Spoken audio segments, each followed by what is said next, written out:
Se pensarmos em qualquer assunto de forma profunda, criamos uma filosofia sobre ele. Isso significa que desenvolvemos um sistema de conhecimento baseado em ideias claras e racionais. E quando construímos essa filosofia, precisamos também de um conjunto de ideias puramente racionais, que não dependam de experiências específicas. Isso é o que chamamos de metafísica. Agora, quando falamos sobre ética, que é a área da filosofia que trata dos nossos deveres e moralidade, surge uma questão interessante: será que precisamos mesmo desses conceitos metafísicos? Afinal, a ética trata das nossas ações e do que é certo ou errado, então por que precisaríamos de algo tão abstrato quanto a metafísica? Bem, pense assim: imagine que estamos tentando entender como uma pessoa pode agir de forma correta, mesmo quando isso vai contra seus próprios desejos ou impulsos. Isso requer uma força interior considerável, algo que muitas vezes é difícil de explicar apenas com base em sentimentos ou experiências comuns. É aí que a metafísica entra em cena, fornecendo conceitos mais profundos que nos ajudam a entender essa capacidade de agir moralmente. No entanto, é importante não exagerar. Se começarmos a misturar conceitos metafísicos demais na ética, as coisas podem ficar confusas e até mesmo ridículas.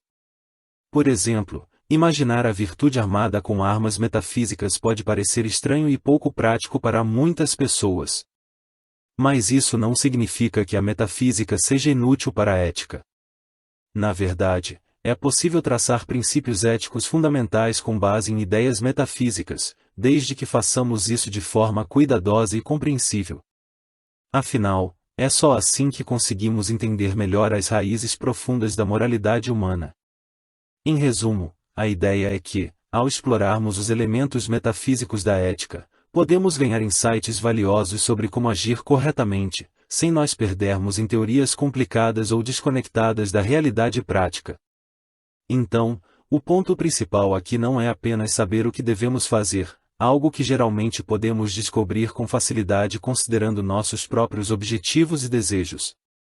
O cerne da questão é entender o que nos motiva a agir dessa forma, a partir de uma convicção interna de que é o correto.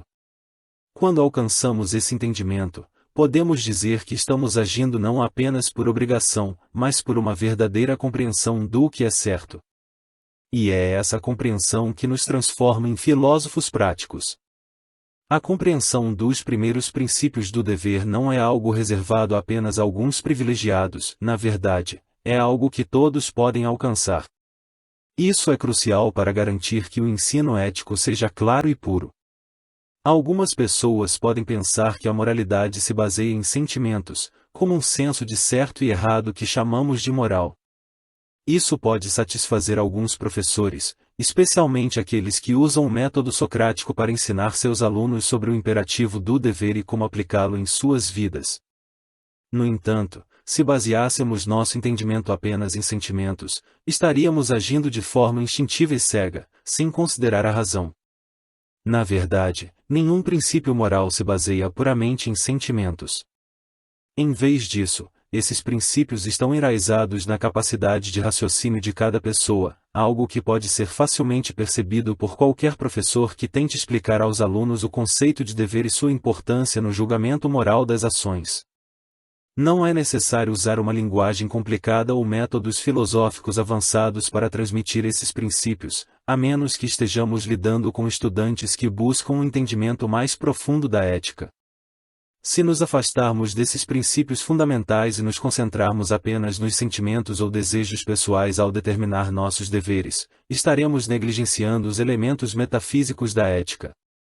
Isso corrompe o ensino ético desde sua fonte, pois é essencial considerar os motivos corretos que nos levam a agir de forma moral. Podemos nos perguntar como é possível, depois de explicar os princípios do dever baseados na razão pura, cair novamente na ideia de que a moralidade se resume à busca da felicidade. Isso é um equívoco, pois a verdadeira virtude não se baseia em recompensas materiais ou emocionais. Quando uma pessoa cumpre seu dever, ela pode experimentar uma sensação de paz e satisfação, que é uma forma de felicidade moral. No entanto, afirmar que a busca dessa felicidade é o único motivo para agir virtuosamente é um erro. Na verdade, a consciência do dever é o que realmente motiva a pessoa a agir corretamente, e a felicidade que vem como resultado é apenas uma consequência natural desse cumprimento do dever. Nesse contexto, surge uma aparente contradição. Por um lado, é esperado que alguém siga seu dever sem considerar como isso afetará sua própria felicidade, agindo com base em princípios morais. Por outro lado, a pessoa só pode reconhecer algo como seu dever se acreditar que isso lhe trará felicidade, o que implica em um princípio mais egoísta e voltado para suas próprias emoções. Essa contradição se torna mais clara quando consideramos a distinção entre prazer patológico e prazer moral.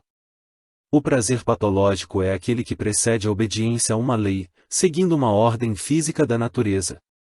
Por outro lado, o prazer moral só é sentido após a obediência à lei, indicando uma ordem moral mais elevada. Se essa distinção não for reconhecida e o princípio da felicidade for adotado em vez do princípio da liberdade moral interna, a moralidade como um todo estará em risco. A causa desses equívocos reside na relutância em aceitar o imperativo categórico que emana dessas leis morais, apesar de serem irresistivelmente compelidos por ele. Há uma tendência em se apegar às explicações puramente fisiológicas, ignorando a liberdade da vontade eletiva, e isso é impulsionado pelo orgulho da razão especulativa. Essa resistência pode levar à negação do conceito moral de liberdade, mesmo que, no fim das contas, seja em vão. A ética, nos tempos antigos, abarcava toda a filosofia moral, também conhecida como a doutrina dos deveres. Posteriormente, houve uma divisão, reservando nome para uma parte específica da filosofia moral, conhecida como a doutrina dos deveres que não estão sujeitos a leis externas. Dessa forma, a filosofia moral se divide entre a jurisprudência, que lida com leis externas, e a ética, que trata de deveres que não podem ser impostos externamente. Os humanos têm essa sensação de dever porque somos capazes de pensar sobre o que é certo e errado. Mesmo quando queremos fazer algo que sabemos que não é certo, algo dentro de nós nos diz para não fazer isso. Isso mostra que temos uma espécie de liberdade para escolher o que fazemos. A ética é sobre decidir o que é certo e errado usando nossa capacidade de pensar. Ela não trata apenas das regras que outras pessoas nos dizem para seguir, mas também sobre as coisas que sabemos que devemos fazer por conta própria. Isso inclui ser gentil e honesto, mesmo quando ninguém está nos observando. Ser virtuoso significa fazer as coisas certas porque sabemos que são certas, não porque estamos sendo forçados. É como quando ajudamos alguém porque sabemos que é a coisa certa a fazer, não porque alguém nos disse para fazer isso. É importante entender que ser virtuoso não é o mesmo que ser perfeito, mas sim tentar sempre fazer o que é correto, mesmo quando é difícil. Em resumo, a ética trata de decidir o que é certo e errado usando nossa capacidade de pensar, e a virtude é sobre fazer essas coisas certas porque sabemos que devemos, não porque somos obrigados. Entender a relação entre fim, o que queremos alcançar e dever, o que sabemos que devemos fazer, é como decidir o que é mais importante, o objetivo ou o que é certo. Existem duas maneiras de olhar para isso. A primeira maneira é pensar primeiro no que queremos alcançar e depois descobrir como fazer isso.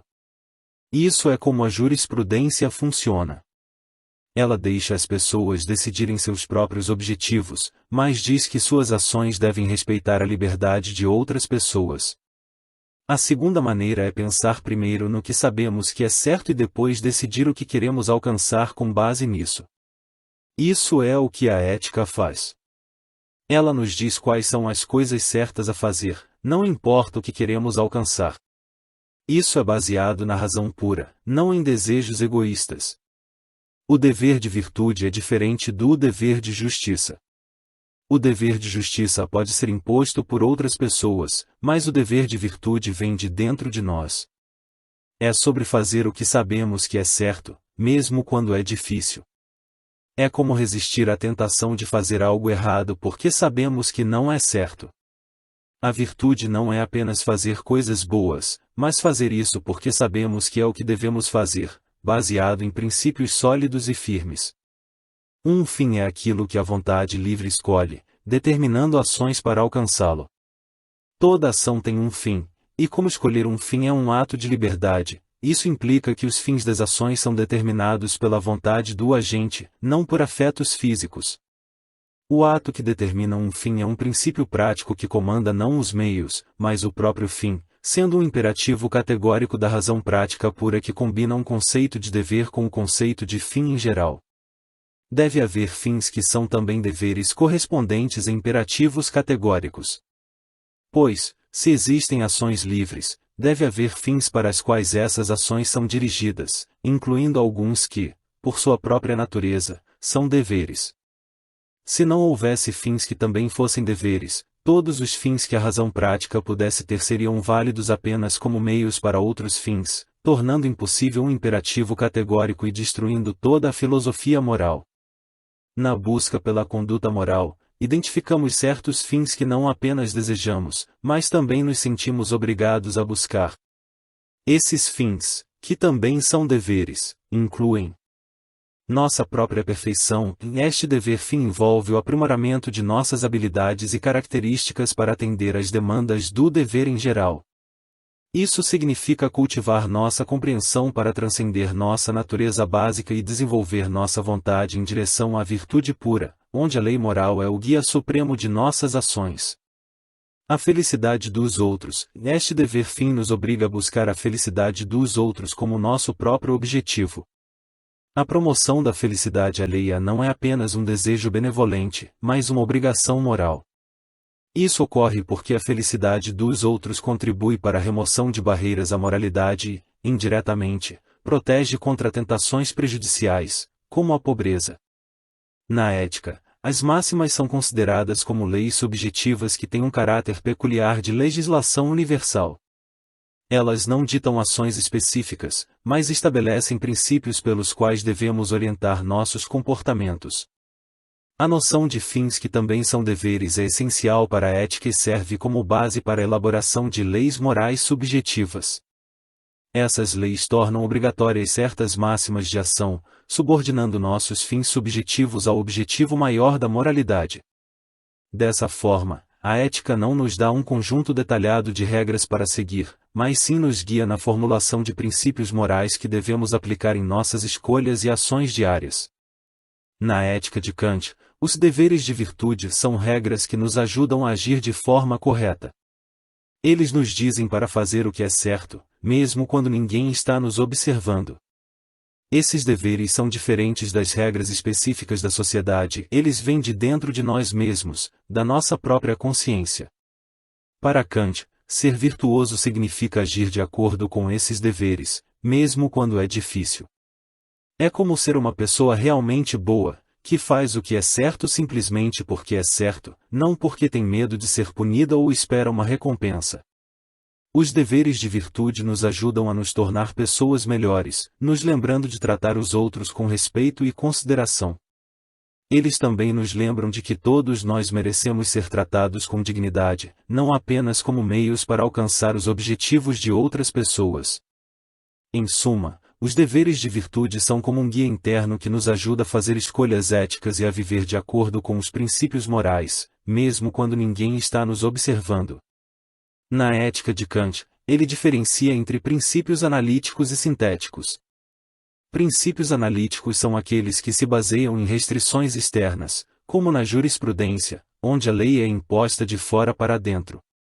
Por outro lado, os princípios sintéticos são encontrados na ética, onde a restrição vem de dentro, da razão prática pura.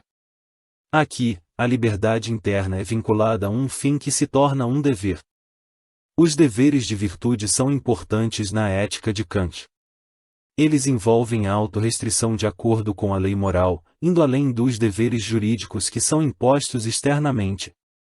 Kant argumenta que a virtude é valiosa por si só e merece ser buscada, independentemente de recompensas externas. Nossa mente é suscetível a noções de dever, como consciência, amor ao próximo, sentimento moral e respeito. Embora não sejam deveres em si mesmos, são capacidades sensíveis que nos ajudam a reconhecer o dever. O cultivo dessas capacidades fortalece nossa consciência moral interna. Kant estabelece princípios gerais para a ética pura, enfatizando que um dever deve ser fundamentado em obrigação, e a diferença entre virtude e vício não está no grau, mas na qualidade específica das máximas. Ele discorda da ideia de que a virtude é um meio-termo entre dois extremos opostos e destaca que cada virtude tem sua própria máxima distinta. A virtude, em suma, é a força da vontade moral em obedecer ao dever. Isso implica fazer o que é certo, mesmo quando é difícil. Para alcançar essa força moral, precisamos controlar nossas emoções e paixões, agindo com calma e razão. A virtude é uma jornada contínua de melhoria, onde buscamos constantemente nos tornar melhores e seguir nossa consciência interna, mesmo quando é desafiador.